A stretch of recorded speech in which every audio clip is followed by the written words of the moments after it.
Hi, everyone. Welcome back to the Soldiers of Cinema podcast, episode 13, lesson 14. That's where it gets tricky. I'm Colin McFader, and joining me is, as always, Clark Coffee down in Hello. California. How are you doing? I'm doing awesome. It's a beautiful day. I can look out my window here and see all the way to the ocean. Not that we're close to the Nice. beach, but Yeah. it is a beautiful day. We actually got some rain last weekend, and Yeah. whereas it was smoky, I think the last time recorded, the sky is crisp, and I'm feeling psyched to talk about film and Mr. Herzog here. Yeah. No, I'm really excited. It's beautiful here, too. Beautiful weather. 20 degrees Celsius in And November is very rare for here, so I'm fantastic, energized. But today we're going to be excellent. talking about, as I mentioned, lesson 14, which is similar to our last episode. It's kind of the second part, I would say, of this kind of acting I think that's fair. Yes. duo, which Yep. is working with actors on set. So a little bit different from what we talked about last time. Last time we Right. talked about the method, And kind of whereas more this time, casting, kind of yeah, pre-production. Now we're talking about we're in production, we're on set, we've cast our actors, and we're working. Yeah. exactly, yeah.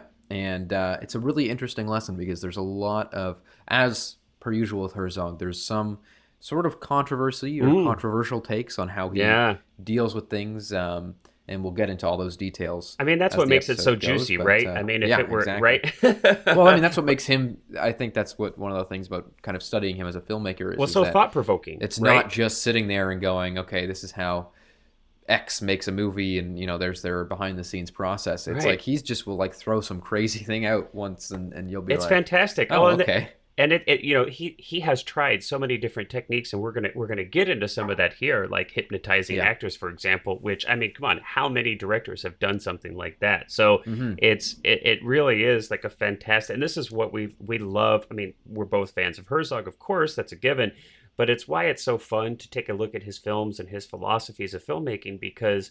It's really there's such a great canvas there to compare and contrast and kind of make decisions for your own styles and philosophies. Not that you would ever accept all of his. That's never what we're recommending, of course. But it's a great like sounding board or contrast. And acting is something that I know I've mentioned before is near and dear to my heart. It is one of my absolute favorite aspects of filmmaking. I both enjoy acting and directing actors. It is truly one of my greatest joys in filmmaking. So when I'm on set working with actors, that's when I feel like I'm most in it.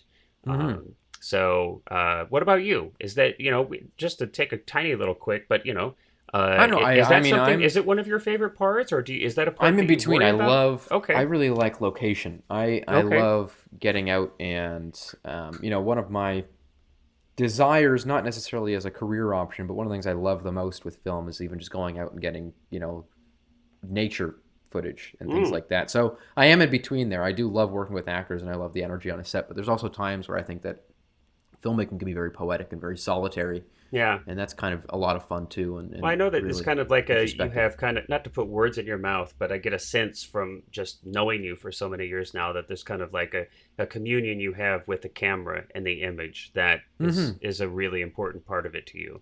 Yes, yeah, So definitely. yeah, well yeah. So right off the bat, and I love. I mean, I just love this. This is a really beautiful phrase, and I completely agree with this philosophy here. Herzog starts this lesson right off the bat, and he says, "Look, there's no stars on set." Now, of course, he definitely works with stars, but what he means hmm is everybody's equal. There's no stars on set, but whoever's in front of the camera is royalty, even hmm extras. And I was like, Yeah, I you like and how I you were points that out. Yeah. yeah, and you and I were briefly talking before this, and I'm like, I have actually done background work for a brief period of time, and I recommend it actually to everybody when you're first starting out, especially if you live in a big market. Doing background work, the barrier to entry is very low. hmm Well, when I see very low, I mean very low relative to just about doing anything else on a professional film or television Oh set. yeah, But I know but people who just work in business who sure, you on can. weekends go But and do background work, right? Yeah. but it can be challenging. I don't mean to misrepresent, especially if you're union. It can actually be hard to even get background work in LA. Yeah.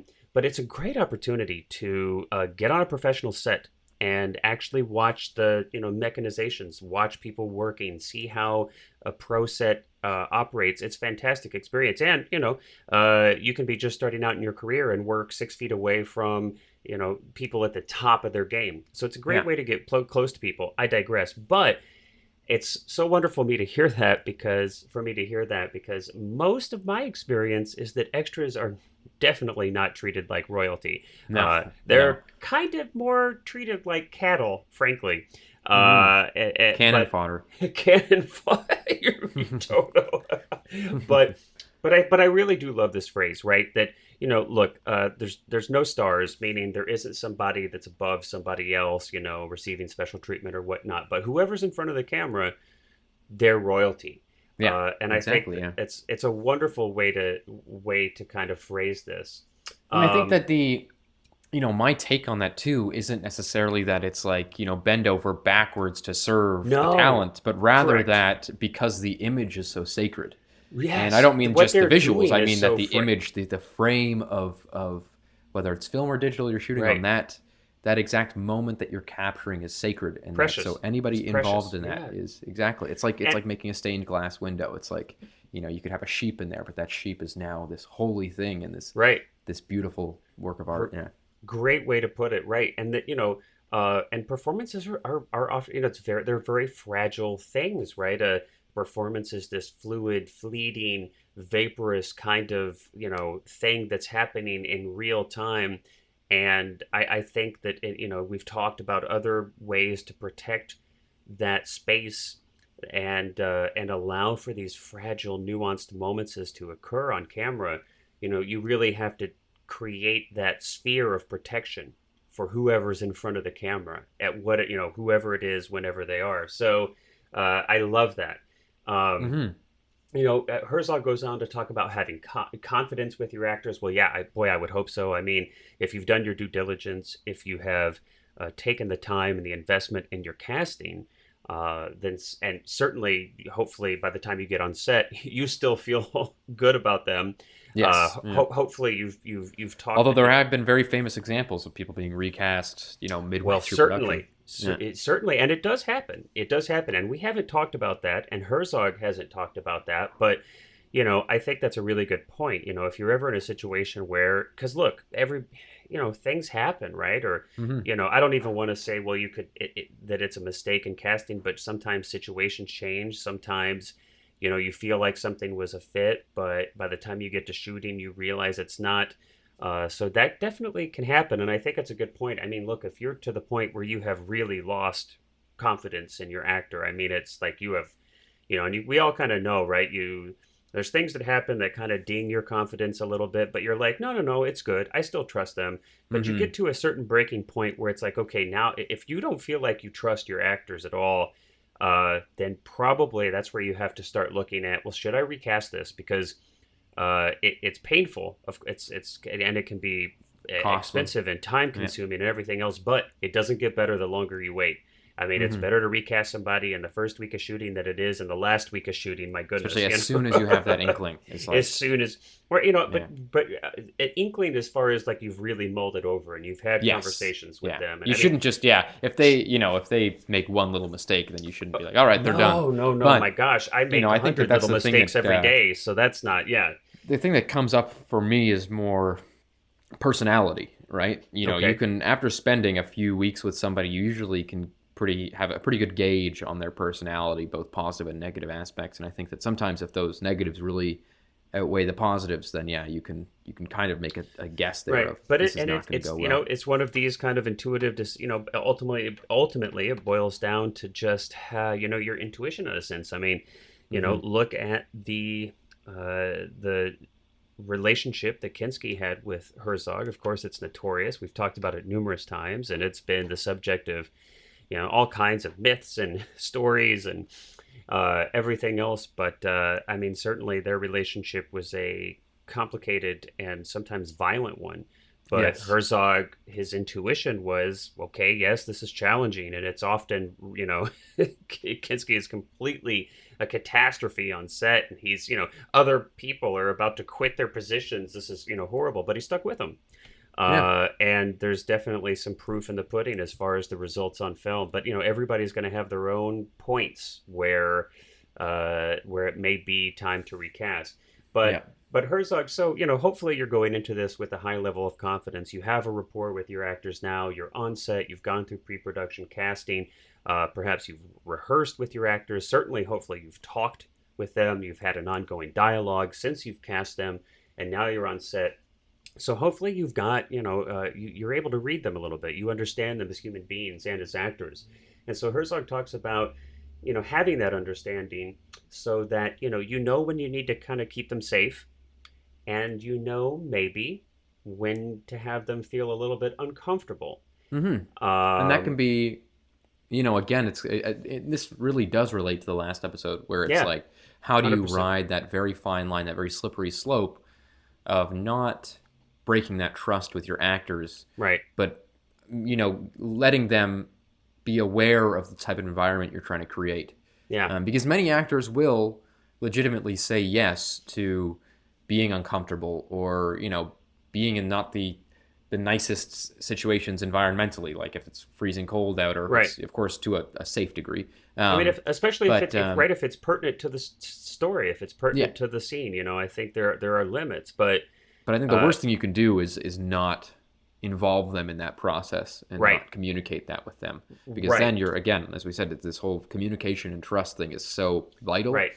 and And you're I going think to we lose them if ended, you. Yeah. or at least we talked about, I think, at length about honesty with your performers, Yes. and having them be able to opt in, to consciously, knowingly opt into an experience or opt out of experience as opposed to have it just thrust upon them. And of Hmm. course, there are, I mean, there are gradients to everything. I think, Herzog talks about, when it may be appropriate, if an actor is feeling a little bit uneasy about a scene, maybe they're feeling a little vulnerable or insecure, but in this scene, the character is vulnerable or insecure or confused. Hmm. And instead of kind of coddling the actor and waiting until they're secure, he's like, no, no, no, let's do a take, let's go for it. I that kind of stuff makes sense. It's like, I And call it almost like accidentally method.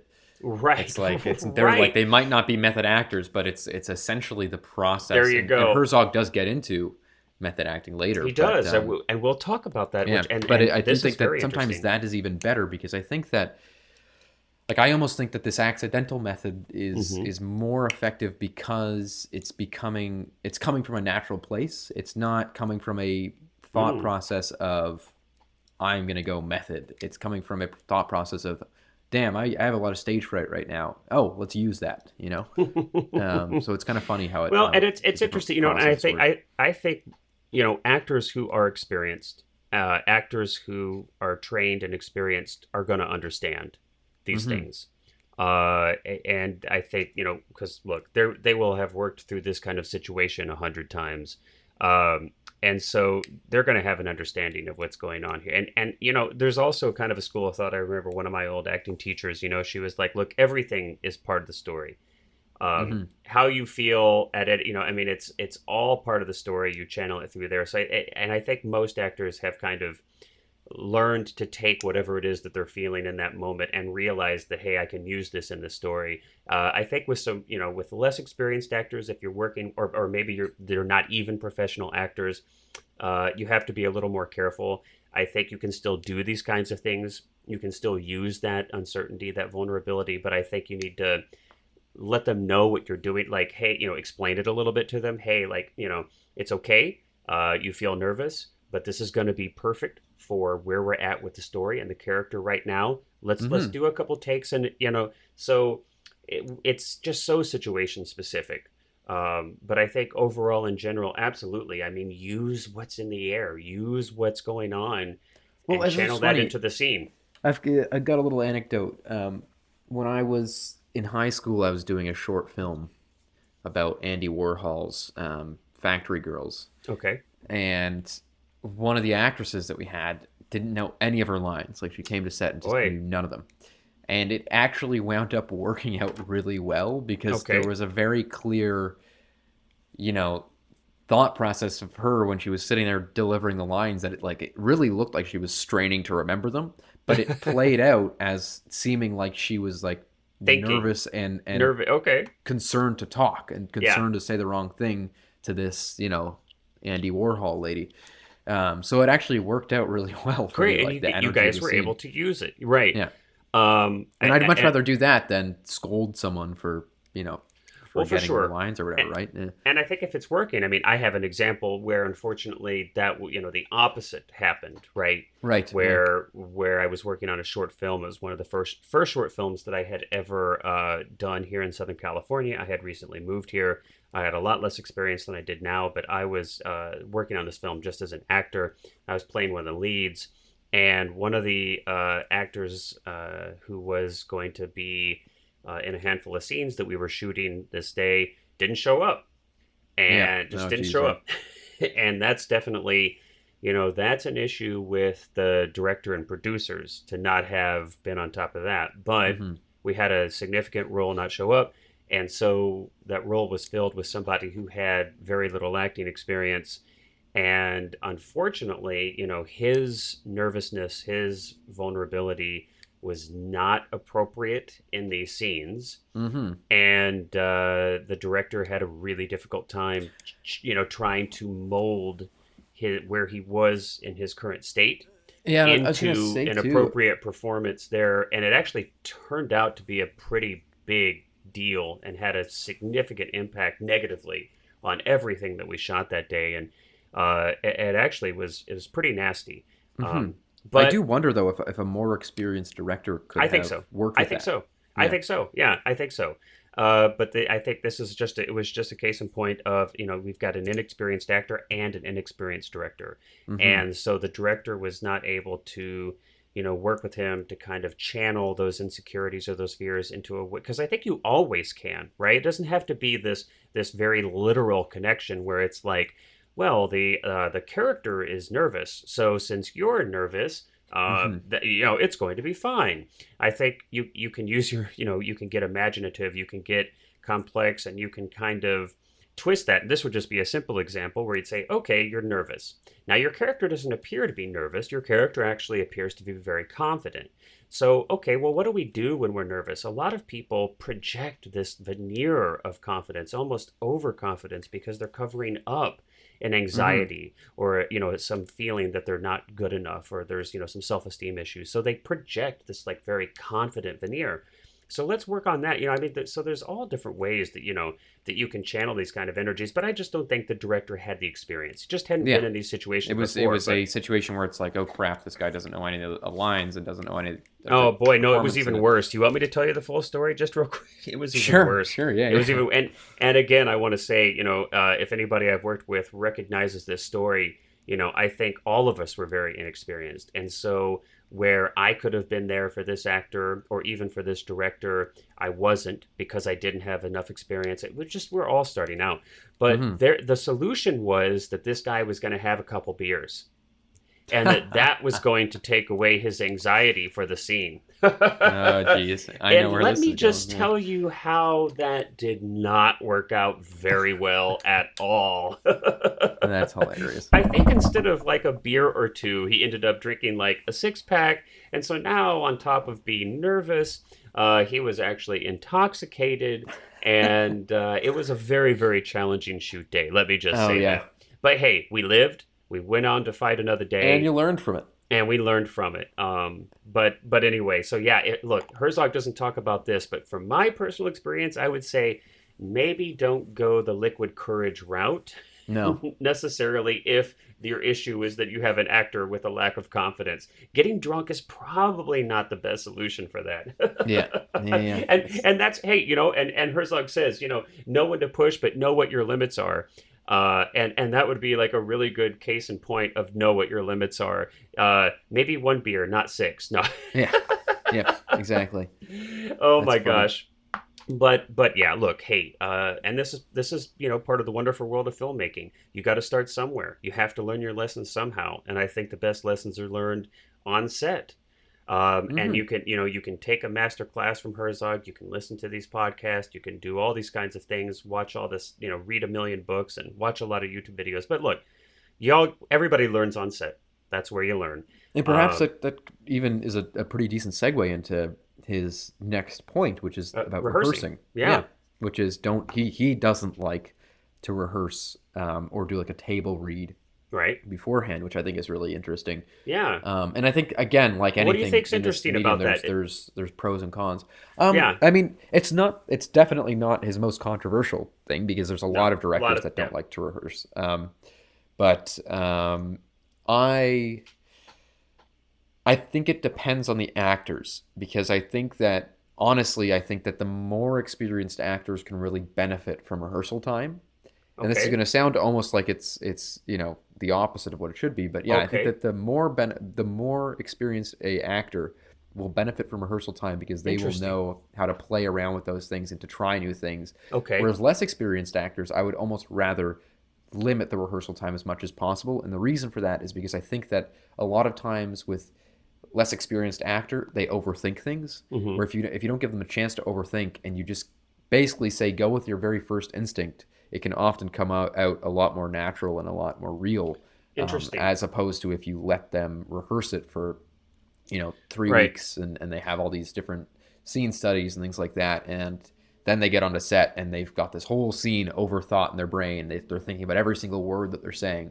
Um, at least that's been my experience, and that's been my experience Sure. both as an actor and as a Well, I director. think that, and I think that's very valid. And I think, you're speaking to, I will generalize it a little bit more. I mean, every actor is going to have their own process and they're going to have their Hmm. own baggage. They're going to have their own experience level. And I think that there are pros and benefits to both, but I think there are ways to mitigate. Herzog's greatest fear, and it sounds like yours a bit too, is that if you rehearse, you lose spontaneity.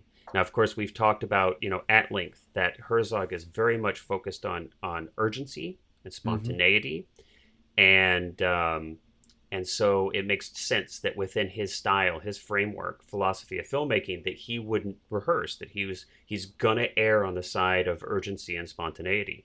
Yes. Yeah. But I think this is a challenging one, and so I think it depends on you as a director. What are your what do you want your style to be? What is your subject matter?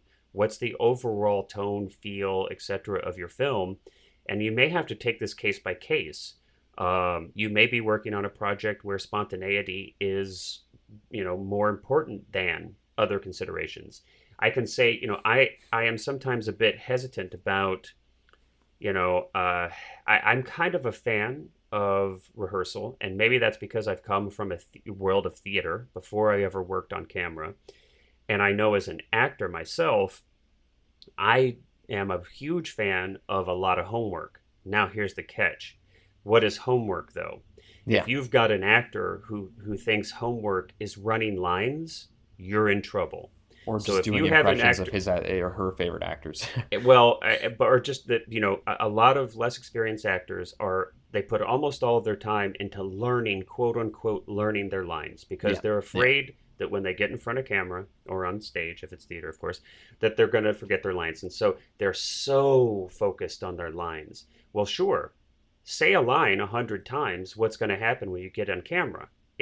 You've memorized it by rote, so of course there's not going to be any life in it.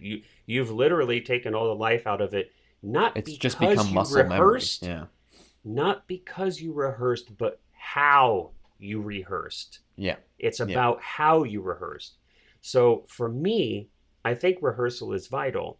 But for me, rehearsal is not about line memorizations, saying them over and over again. It doesn't have anything to do with lines. It has to do with circumstances, what And we I think call the it's given time to circumstances. experiment too. Like Well, I would and say that that's the value to me, at least, of and you rehearsal is that you you're don't have getting to that my time on yeah, set, right? right. And this is where this is where I'm trying to take this reasoning here. What you call experimenting. So, right, the script is full of what we call given circumstances, right? These are all the variables that are taking place in this story that are affecting these characters. I mean, it's all the story elements. It's all of the background pieces of every character. It's their wants, desires. It's every little thing that has happened to them before, like, and all, these characters have lives that exist well before the time of the script and after. And an actor's homework is thinking of all of these things and creating these memories. So if that's your rehearsal, you call it experimenting, but it's really about seeing how these given circumstances can affect what's going on in the moment, of the scene. I hope this is making sense, but Yeah. and I think if you've got an experienced actor and that's how they're putting their time into a rehearsal, it has nothing to do with rote memorization. So that spontaneity is there because all they've done is work on the creation of this rich tapestry of memories that they will then come up or won't come up, or how they're going to affect the performance behind the scenes. But it has nothing to do with like, here's how I'm going to say this line and here's how I'm going to say that line and I'm going to Well, be and angry here and sad there. If you two experienced mm, actors can sit in silence for an hour of rehearsal doing script work and come out with a better rehearsal than two inexperienced actors that are just doing scenes over and over again. well, doing scenes over and over again is horrible. And so Yeah. in that case, I would say, look, if you have actors who that's the only way they know how to work and you can't cast other people, this is what you're limited to, then yeah, I either don't let that like guide their rehearsals, don't let their rehearsals be just reading lines over and over again, running scenes over and over again. Don't let it be that. Guide their rehearsals toward a an analysis of the given circumstances of the script and their character. So that's me. It's obviously pretty different here. Herzog doesn't go into these kinds of details here because it's there's not much time, so he doesn't provide as much nuance. And certainly, I'm not going to speak for him. I of course would never speak for him, but that's my kind of take on it. Maybe Hmm. it's just because I have so much more expensive or experience on that actor side. But certainly, if rehearsal means running lines, then oh my goodness, yes, you can take everything out of a scene by running a scene 50 times, just over and over and over. Oh, and it's horrifically boring. Who wants to do Oh yeah, that? you're just gonna wind up hating the Oh, subject matter. oh, Um, yeah. I mean, anything loses its meaning if you say it over and over again. I mean, yeah, if you just sat there, Cullen, and said the same sentence 50 times in a it would row, sound like Alien Jarble by the it end of would it. literally, your brain would just start to turn these sounds into meaningless nothings. I Yeah, mean, we're not Bart Simpson. We're not writing, the thing on the board right, 60 times. right. Oh my goodness. Was And I was do that was think it that was it Herzog on the Simpsons? he Didn't he do was, and some voice work he on the was on. Simpsons?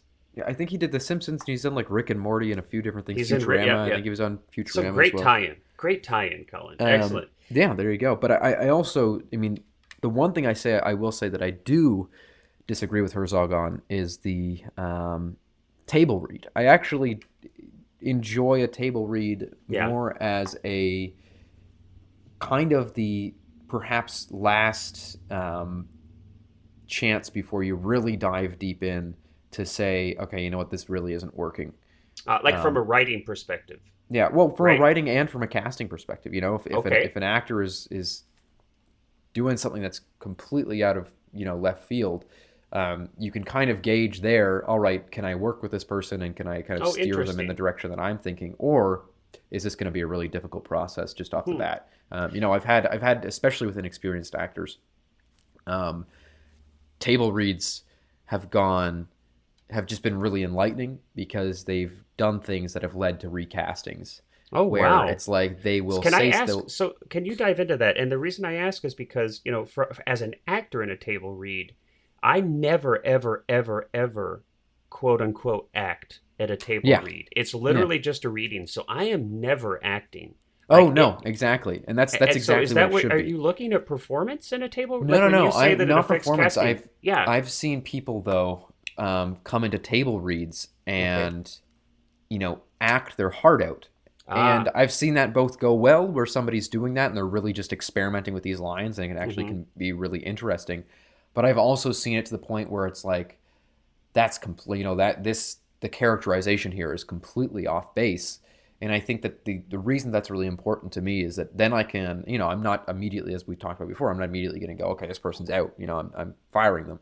But you can talk to them and you can get a reading from someone like that, especially though with inexperienced actors, because of course, inexperienced actors aren't going to take notes as well. And I don't mean that in a personal like they're insulted. I mean that they just Don't have the applying experience. It's notes just to not their yeah practice. Yeah. implying notes to their performance is going to be Right. more difficult because they, as you said, they don't have the experience. So It, sometimes with really inexperienced actors if they do those big table reads. Well, usually that's the Um, only type of actor that would do a big table read. exactly. Obviously, like you get into the story as you tell it, and it's not like you've got a flat effect and you're not in the story, of course. But it's certainly not acting. You know, No, it's table not read is performance. definitely No. not a performance. And so, yeah, if you've got somebody coming into a table read and they're, given this, an opening day performance kind of situation, I mean, it may just be that they don't understand what a table read is for and what the Yeah. etiquette is there.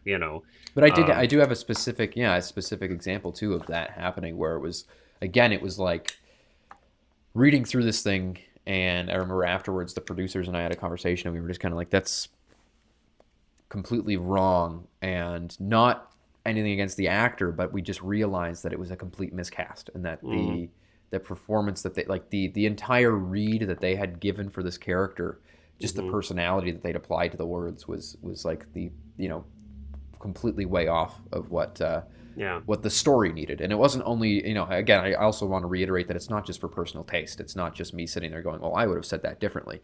It's the story. How does the character choices serve the story? And of course, you're never going to get all of that out of a table read. But it can be a really good, and what I've found is a really valuable kind of first line of defense, if that makes sense, where mm, you're kind of, you get, some of those things, if some of those problems start coming up in the table read, you really better take a look interesting. at what those choices you've made are. At Interesting. least I've that's only, my yeah, process. Yeah. I've only ever used table reads in theater. Hmm. I've never used a table read for myself. I've been a part of reads for films, but it was Hmm. only ever from a writing perspective. It was Right. only Yeah. ever, let's hear the words out loud. Let's get a sense of story structure, but more dialogue. Let's see, do jokes land? How do things sound when they're actually up off the page? So that's Yes. the only way that I've ever used a table read. In theater, it's different. It's a little more of a tradition, but they're also helpful in the sense that they can bring a team together. It's an opportunity to start to develop rapport. Now, especially my theater experience, most of it was an ensemble cast, so you're building rapport amongst all the actors in that time that you're doing a table read, and it's just kind of an excuse to do that. But yeah, Hmm. Hmm. I've never seen a table read used for anything other than more of a writer's tool for film before. But of course, everybody has a different way of working for sure. Hmm. Yeah. Um, so over rehearsing, we've discussed that. It's interesting. This is where it could get a little, maybe slightly controversial. From Herzog, he talks about training, and he uses an example. This is intriguing to me. I think there are a lot of variables here. Hmm. I disagree with Herzog on this a little bit. So he uses the example of Marlon Brando, and And he thinks Strasbourg. Yeah. and he thinks that Brando was a better actor before he received his training from Right. Strasbourg. Yes. Yeah. And I think that there are a lot of variables that led Marlon Brando to be disenchanted with acting. And I think that had more to do because I don't think he ever actually lost his craft, ever. I think that he remained an exceptional actor. That ability was there throughout his entire career. I think his willingness to Yes. put in any work, and I think would diminished. And I think that he became very disheartened with the industry, and I think he found less and less joy from doing it as time went on. And I think those things had an impact on his temperament on set and his performances. But I would argue that I just don't know that I agree that it was because he received training that he became a worse actor. I do understand the sentiment that Hmm. Herzog's getting at, but I even kind of disagree with that a little bit to an extent. But let's talk about it. So Yeah. basically, Herzog's saying that that if an actor focuses too much on background, motivation, the internal life of a character, um, that it can actually make actors difficult. Now, it's interesting that he uses that verbiage, right? He doesn't actually really say, well, it makes an actor worse. He says Hmm. it makes them difficult. Yes, And, which is and, and funny because it's very, again, very which is Herzog. funny, right?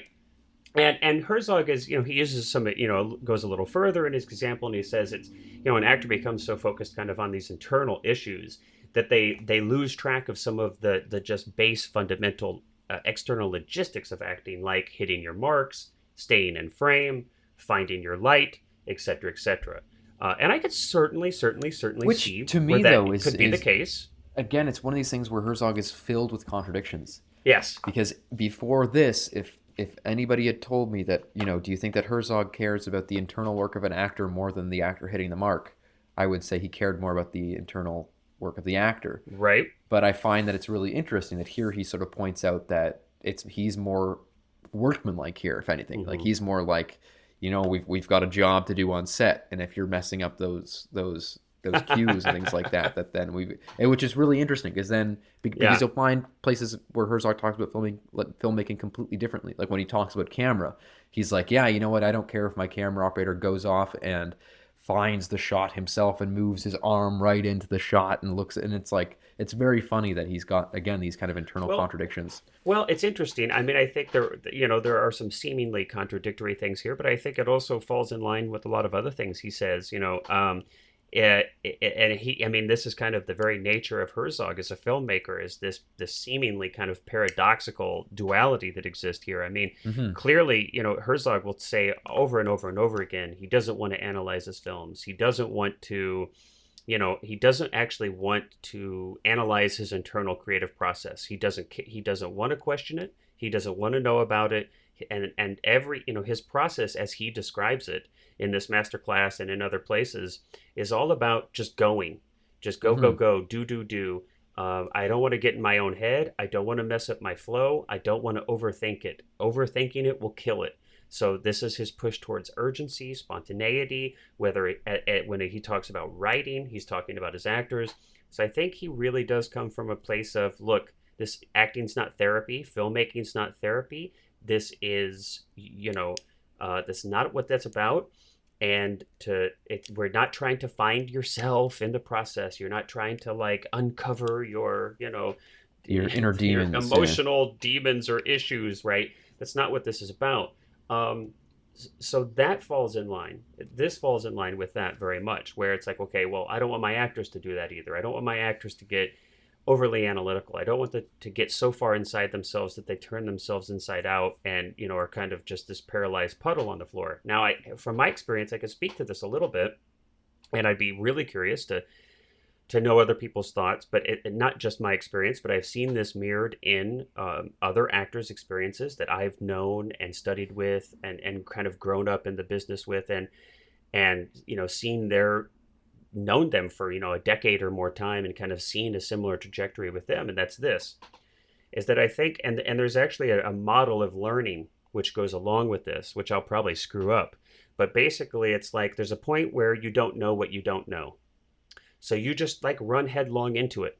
And we call this sometimes beginner's luck, but it's like you're not self-conscious because you don't know what you don't know. So you're just like, woohoo, you run on out there and do it. And sometimes there can be a wonderful quality to that, right? You're not self-conscious, you're not inhibited, you don't know that you don't know things. So you just Hmm. jump in and go for it. And Hmm. there can be a real quality to that. Then when your next step of learning is where it's like, okay, I've just realized I don't know anything. Holy crap. And now you're filled with self-consciousness, and you're trying to learn. You're like, I don't know anything. How can I, It's like the Dunning-Kruger effect. yeah, okay. Is that what, explain that one to Well, everybody? that's the one where it's like the less, there's a kind of what do you call it? A mathematical formula for, when you know very little about something, people who know very little about things, they think that they're experts. And then as Okay. you learn more, your perceived knowledge goes like, plummets because then you Okay. realize that You don't. you don't know anything. Great. Yeah. And so in this first place that I described, this we don't know what we don't know. It's an unconscious place, right? Because you're not conscious of anything because you Hmm. don't even know. So then but it's an unconscious incompetence. Then you move to a place of conscious incompetence, and now you're okay, I don't know anything about this. And so you're filled with fear. You're like, okay, I have to go learn. There's all this stuff I don't know. Yes. Um, Yeah.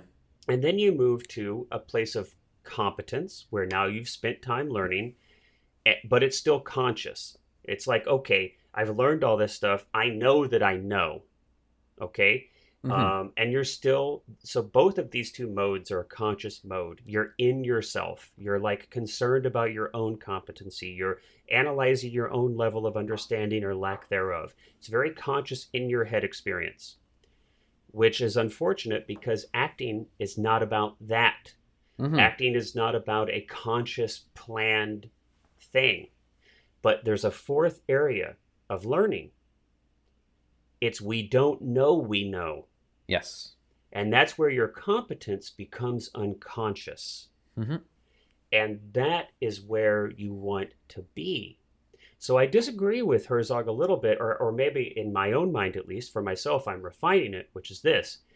I would rather have an actor who doesn't know they don't know Yeah. than to have one who's in their head to the point of paralysis, where they're And thinks that they know everything. Yeah. Yeah. in an incompetent or even competent place of, but it's a consciousness. They're consumed with their own self, with their own inner mechanizations and workings, and so they're kind of hampered in their ability to pay any attention to these outside things.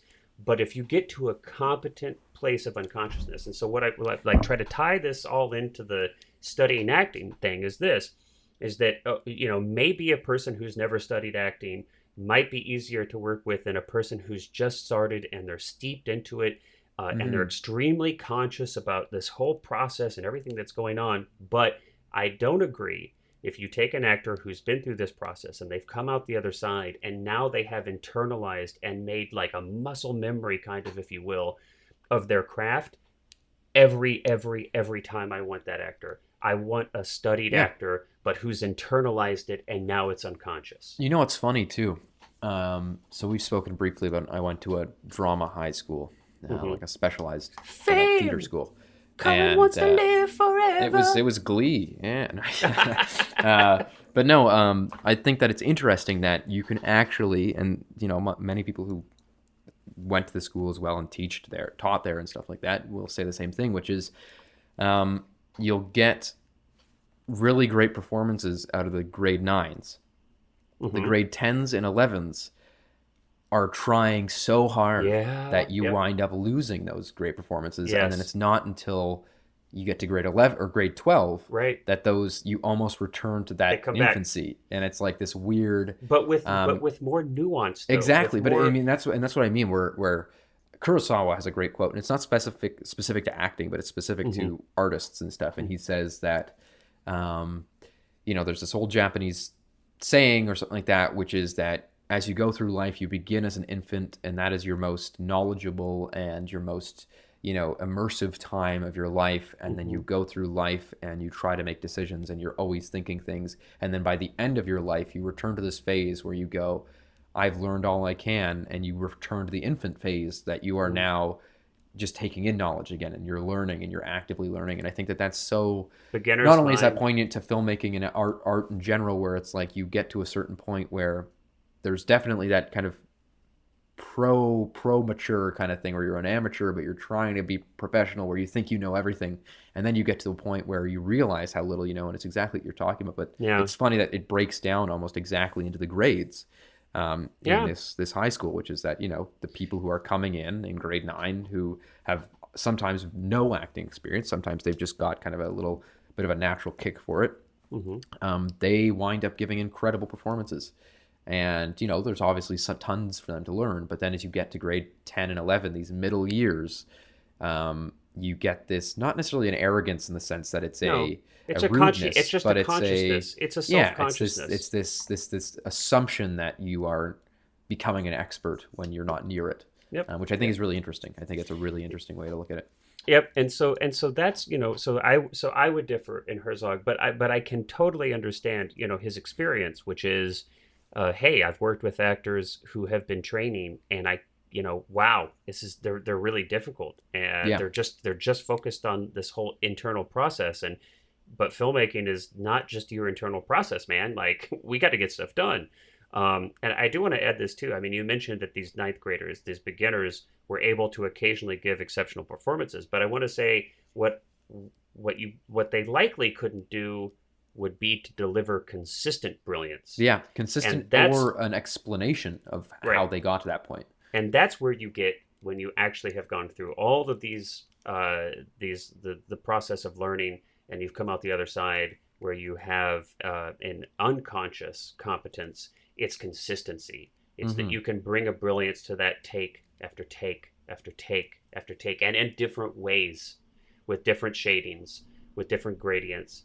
So my personal experience is a little bit different than Herzog here, but I can totally understand that for a big bulk of experiences where it could be the case that having Mm. had some training is going to make an actor much more difficult than otherwise. It's also again to say that there are trade-offs too, and that some people will go through years and years of acting training and they'll still come out, not really get all that Well, great. of course, let's be That's right. I mean, look, it's of course we're generalizing in a we're generalizing in a significant way, and this, of course, would apply to any person in any position in any hmm art or trade or anything else. Not everybody is brilliant, and even after an extreme amount of study, not everybody is going to be brilliant. hmm So of course that's kind of an understood, but so we'll move on to a couple last things here that Herzog talks about when it comes to actors in this lesson. He talks a little bit about controlling your actors, and it's like I always love it when Herzog we get a chance to be reminded of one of like Herzog's wacky Kinski stories, Yes, and yes. this is another instance of that. And I think I hope I'm not going to misquote this, but I'll kind of try to summarize for our listeners here. And I think Herzog tells a story about how they're out in the Amazon, and and I think he's talking about a Gary, and there's this kind of morning ritual of like the distribution of coffee, and so somebody goes around and brings coffee to all the huts here where all the cast and crew are staying, and it just so happened, not for any nefarious reasons whatsoever, that Kinski was last on this coffee distribution chain. And of course, he like flies into a huge fit. Oh my God, I'm the star of the film, and I get coffee last. What's going on here? Um, and so instead of trying to sit down and rationalize with Kinski and say, okay, hey, look, it wasn't on purpose. It just so had we just went by order of hut. Like, nothing was implied, or, all this kind of stuff. Herzog just like runs over, grabs like the last piece of chocolate. I mean, they're out in the Amazon, and Yeah. this is the 70s. And it's like, something like this was like the highest prize to have on set. The small piece of chocolate's all that remained. And Herzog just walks right up in front of Kinski and just takes a huge bite, like stuffs all the chocolate in his face. Kinski shuts up. I mean, it's like, Oh, yeah, it's so it's kind good. of hysterical. I mean, it's just a funny, it's just another funny lesson. I love that Herzog's filled with all these little parables, if you will, and of course you can like read your own meaning into all of these things. But sometimes, and I've experienced this too. I have totally experienced this. Sometimes what you think is a rational way to communicate with somebody might not be the best way to do so. hmm We are often not rational people. We often, respond emotionally, and it just so happened in that instance, Herzog was very intimate with Kinski. He knew his psyche. He'd worked with him for a long time, and he was right on the money with that. Um, Yes. Nailed it. so, Yeah. I think Herzog at numerous points he has this saying, know the hearts of men, and of course he means people, men and women. But I think this is a good instance of that, and I think all of us, we constantly working on your intuitive abilities to read people and understand. But that's just a funny story. It cracks me up. But then he has another great story.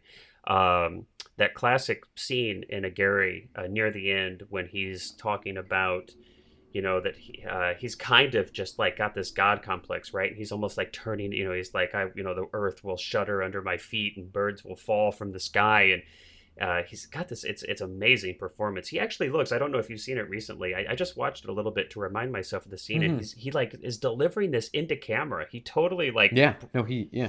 I had forgotten about that. I mean, he's looking directly into the camera, which of course is usually something you would never ever ever do. But it's an extremely intense and effective performance. Um, and apparently Kinski wanted to rant and rave and give this huge dynamic performance. And Herzog said, no, I don't think that's the route we want to go. And of course, fight ensued. And I think Herzog says that he had to wear Kinski down over hours and hours Yeah. and hours to finally get this performance that was subdued. That he literally just had to like take the energy out of Kinski so that that's like the only way he could get this performance was to just wear him down to the point where he had no more energy left to, to do what he wanted to do instead of what Herzog wanted him to do. Yeah. But just interesting stories there, and I think it just speaks so much to the wide-ranging like skills that world a of acting. director needs, or it's like, Yeah, or you've the got world to, of filmmaking. right, it's like, problem solver, psychologist, like, therapist, Hmm. counselor, like it sometimes is pretty amazing. Especially when you're dealing with somebody as wild as Kinski. Now, I have never worked closely with somebody that was that wild, so I don't have that experience. But certainly when it comes to having to work with great nuance and kind of almost be like a counselor to actors, I've definitely been Hmm. there. Well, I mean, that's why it's so important. I mean, that kind of wraps up the whole thing too in a nice bow of some of the previous lessons as well, which is why I think it's so important that you don't just sit in Video Village all day and Absolutely. watch from a screen. That like you should be there, in the trenches with them and be Yeah. working with the entire crew as a unit and not as some sort of glorified TV station. Right, right. Or like air traffic controller back there, Yes. Yeah. like your headphones on and your like monitors in front of Yeah. you. Exactly. Right. And this is, it's interesting. So in this lesson as well, Herzog describes his experience where he hypnotized actors Hmm. for the Yes. film Heart of Glass. And it's funny. I'm trying to think, well, how in the world can I even turn this into something that you might be able to glean some information from as a filmmaker? But I certainly never hypnotized a cast. I can't imagine myself Speak for ever. yourself. Speak for. Have you done it? No. No. No. No. I've never done it. I can't imagine that I would ever even see myself doing it. And frankly, I'm almost like I don't even know if I believe that hypnotizing is a real thing. Hmm. But it's Yeah. super interesting story. And the And if performances are super interesting from it too. Well, and so let's talk about it. We can talk about that a little bit, but just in case our listeners, need a little bit more background on this. So for Herzog's 76 film, Heart of Glass, he hypnotized his cast, as I understand it, his entire cast. And he would kind of put them under before a scene and then bring them back, in between takes or whatnot. But the story, and it's been a while since I've seen this as well, but the story is I think there's this small town who survived on this very special technique of glass blowing, and that master glass blower dies, I think. And so now this town is lost, and then they're in this like limbo of like no purpose, right? And to represent this kind of strange dreamlike lost state this town is in, he hypnotized everybody, and it is certainly unique. I'm personally a little bit kind of on the fence about what I think of the performances, but what's your take, Cullen? I mean, it certainly makes for an interesting viewing experience, without a Sure. doubt. And I think really that is the goal there, at least in my Yeah. mind, is that it's not necessarily to get a realistic No, very depth of symbolic. performance, but rather Right. it's about this. I mean, this trance-like, almost meta behavior that all these villagers go into. Yeah. I mean, I think again, yeah, it just becomes this very interesting. And there's a lot of movies that do this to the audience that are slow burning and almost try to hypnotize the audience. And I feel like it has that same atmosphere. I haven't Mm. seen the full thing. I've only seen the select bits that are Well, we're shown. gonna have to But rectify that when we do our exactly, I know. episode where we cover this film there, I'll have to get Cullen. hypnotized and watch it. Right. Well, right. How about that? I'll hypnotize you. You hypnotize Yeah. me. Then we'll watch it together, and then we Yep. will do the episode while still under Oh, hypnosis. there we go. First Ooh. podcast ever under hypnosis. I can't wait. Yeah. But yeah, and I think it's just one of those wonderful things. Look, if you love it, you don't love it. I certainly think it's interesting, and what I do love about it is that his willingness to try these things, to go to these places, is just fantastic. I mean, that's inspirational to me. I may not have the desire to hypnotize a crew or a cast, but so what? I Trying think new it's things, yeah. awesome that he did. Yeah, I think it's Yeah. awesome that he did, and I totally applaud that. And And if it it's ever came certainly, up in a project for me where I was like, it would help, yeah, then there you go. I'd I mean, certainly look into it. Yeah. as long as you're like treating your crew ethically, of course, Yeah. you've got their buy-in. It's not something you're doing behind their Oh back, yeah. or Go into their trailer in the morning and yeah, I play just some imagine. speakers. I just imagine, like, what is it like in those old movies? They swing the stopwatch. Yeah, yeah. You're You are getting feeling sleepy. Your sleepy. eyes are feeling heavy. Yeah, that'd be funny. But it is, and I highly recommend, listeners out there, if you've not seen the film, check it out. I Yeah. can't think of any other film that claims to have been, shot with a hypnotized cast. It is very unique, and I will tell you, it. I mean, it definitely, you almost start to feel hypnotized. I mean, it is like it's like this trance-like quality. So very, very intriguing. On Yeah. the flip side, so on the total opposite of hypnotizing actors, Herzog then jumps to talking about letting your actors loose, and I love it. He's like, "Turn the hog loose." Do Yes. the accent. Do the accent, Colin. Turn the hog loose.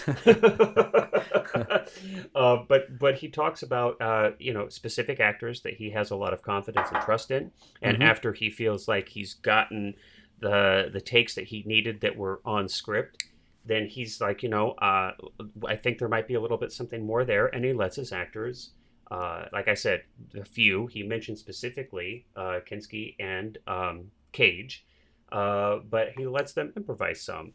Yeah. Now, Yeah. what's your thoughts, just real briefly? Is improvisation something that you utilize, and if so, If how? the And actor's good, I mean, if it yeah, seems like something that, and I actually did, I acted in a movie recently, just a short, hmm with the one of the new colleagues of Marvel mine. movies coming out, right? Exactly. Yeah. Yeah. You're- I am, the new Spider-Man. Well, actually, it's funny But that you say, Colin. Just let's pause for a moment. It's funny you say that because I feel like you could kill that role. You totally. There's something about the guy that plays Spider-Man that reminds me of you, or vice versa.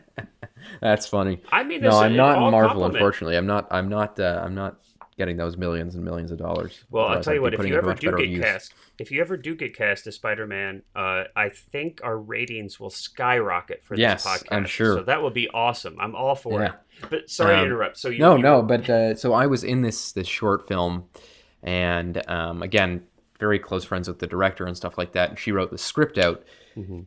and I basically just went to her with the script and said, "Can I just throw out all the dialogue that you've written?" And not in an insulting way, but I sort of said, "Can I just Not in an improvise the insulting way. entire thing?" And she said, "Yeah, sure." And she Oh gave me wow. that trust, and it turned out it was a lot of fun to film, and Oh, interesting. it was just very, very. I mean, it was a sort of a comma dramedy type thing, so it hmm wound up working. And this is you But no, knew it that was, you were friends. You had a yes, yeah. relationship I with. don't You were think I'd friends ever with go the to a director I director. didn't Yeah. know and go. And Yeah. Yeah. I mean, I also don't act professionally, so I don't think I'd ever be in that position to do so. Right. But no, it was funny. But I have, again, it depends on the actor. Had I, have I ever used improvisation? I can't really say that I have much. Yeah, I I can't really definitely think of a have. time when Yeah. I have. I mean, I think I've used it sparingly for sure. Especially, I mean, there are definitely times, and Herzog has spoken to this in a previous episode where, for whatever reason, just a line is just like marbles in an actor's mouth, and for whatever reason, it's just not working. And it could be that the line is really clunky, or it could just be that the actor has not been able to orientate themselves to the line in a way that it makes sense for them. Yes. And sometimes the best way around that is to just allow the actor, take the essence of what that line was, and allow that the actor to improvise that. Yeah. And, Yeah. and again, I will go back to. I just want to reiterate. I think the best improv actors are, in my experience, are those actors who really understand what the acting homework is, Yeah. where they really build a depth and breadth of memories of using the given circumstance of the script. And because they've not planned and canned, right? They've not planned a performance. It's not about line readings. It's not about, I need to be angry in this line and sad in this line. Their work is actually always improv. That's the wonderful thing about a Yeah. great actor, is that It's it's always it improv. should be from the brain, that's part of the brain that feels natural, not from the part of the brain that's memorized lines. Right. And so, and maybe we can have a podcast where we go into more depth here. Obviously it's something that I'm really Hmm. passionate about. I spend a lot of time on myself, but I think that great actors are actually always improvising. They're just And improvising with the lines. what's But funny too is just before we wrap up, yeah.